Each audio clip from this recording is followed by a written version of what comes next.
The Harold B. Davis Special School, located in the compound of the Ptolemy Reed Rehabilitation Center at Carmichael Street, Georgetown, had more packed classrooms during the second week of school as compared to the first.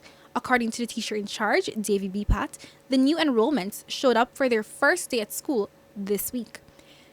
The grandmother of one of the students, Teresa Nelson, told the newsroom she will be joining her 3-year-old grandson at school until he becomes familiar with the new environment. But for now, I'm taking my time with that. I'm doing it because he would feel more comfortable with me.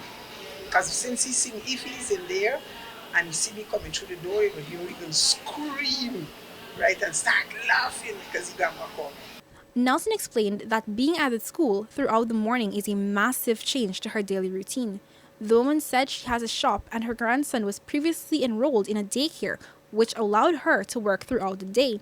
But she added that because her grandson has very feeble hands, she doesn't mind the wait at the school where she can take care of him. When I come here, bring him, as put him down where he have to be, sit outside or wait for him, give him his snack when the time ready at 11 o'clock, they give him snack. And because he cannot feed himself, only the bottle he can hold. He can hold his biscuit, but if you give him all, he's going to mash it up. So I have to give him one for him to get to eat it. You put it in his hands and he will eat it. If I given him something to eat like macaroni and cheese, I'll have to feed him.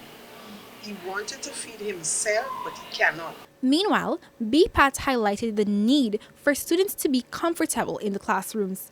She said the students have individual educational plans at the school because each child has a different way of learning and the school tries to facilitate this.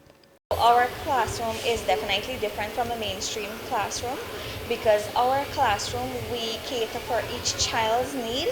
So each child, we have an individual educational plan for that child because each child here, they have a different type of disability and some of them have multiple and they're required to learn differently. So we sit down with the child, assess the child, and we develop a plan on how to go forward with them educationally. BPAT added that the children use many different learning tools to stimulate their sensory skills. She explained that these children can also be sent to mainstream schools. This is done following an assessment by the National Center of Educational Resources Development, NCERD, for them to be placed at a school that will be able to accommodate them. A student at the school expressed his excitement over being at school. I'm happy to come out back to school. Sometimes it's hard, sometimes easy.